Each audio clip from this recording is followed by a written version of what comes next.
Rassie Erasmus has doubled down on his boldest gamble yet. The Springboks head coach under fire after last weekend's 24-17 defeat at Eden Park has unveiled a team with 7 changes to take on the All Blacks in Saturday's rematch in Wellington. And when pressed on whether those changes were a punishment for poor performances in Auckland, Erasmus bristled at what he called a very loaded question. A South African reporter asked him directly if players had disappointed him so badly that they forced his hand. Erasmus didn't dodge the frustration. It's a very loaded question, so if I say yes, he is probably going to ask who. No, we all know there were a lot of guys that didn't play well, and there are a lot of coaches who didn't coach well last week, including myself, he said. If I have to look at the positives the game ended, it almost felt like the World Cup, that Ireland pool match where we clawed ourselves back into the game and then we didn't score at the end. And to answer your question there, I thought the guys that came on brought a lot of energy and brought a lot of fight, which, after 15 minutes, we were 14-0 down and then they only scored another 10 points, which is irrelevant. We lost the game and that's the bottom line. But the energy that the guys who came on maybe changed my mind and to think, let's get some energetic guys onto the field who've never played here before. The headline changes come in a backline reshaped almost beyond recognition. Only Cheslin Colby and Kanan Moody remain from the Eden Park clash. Ethan Hooker starts his 3rd test on the wing. Apaleli Fasi returns at fullback. Sasha Feinberg and Gomezulu takes the fly half jersey, and Moody shifts into midfield alongside Damian Willemse.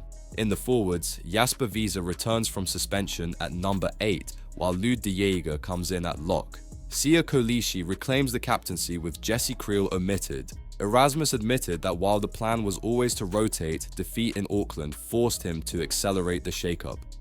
It would have been paradise if we won last weekend and we still could have made the changes, which was the plan. Not a lot of players get the opportunity to play New Zealand, and after this game, we probably only have the year of the World Cup, where we're playing them away here.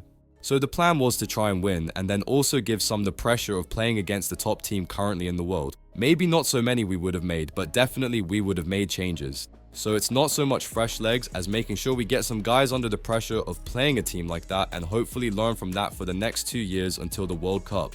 Erasmus admitted that while the plan was always to rotate, defeat in Auckland forced him to accelerate the shake-up. We are still 2 in the world, so we win this game, we're back in the rugby championship mix, and we are still high in the world rankings. So it is a bit of both.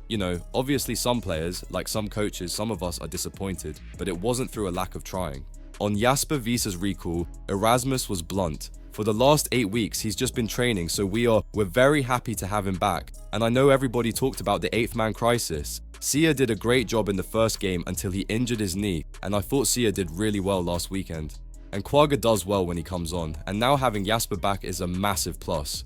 He probably won't go the full 80, but it's great to have him back in the mix. He has always been one of our standout players, and yeah, a big test match, we will need him. Erasmus insists his rotation is part of building depth while still fighting to win now.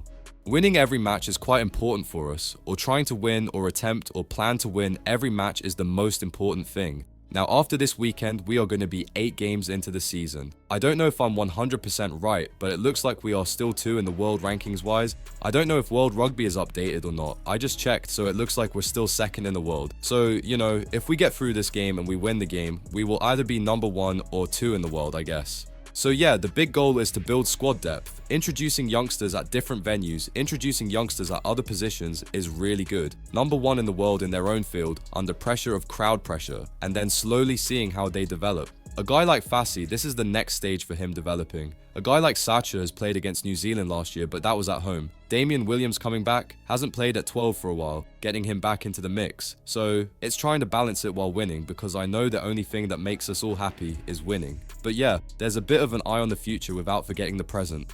Now all eyes turn to Wellington, where Erasmus's radical reshuffle will face the fiercest test imaginable. So here's the big question. Will Rassie's gamble with youth spark a Springbok resurgence, or has he risked too much too soon against the All Blacks? Drop your thoughts below, subscribe to Green and Gold Army News, and join the debate, because Saturday in Wellington could redefine the Springboks season.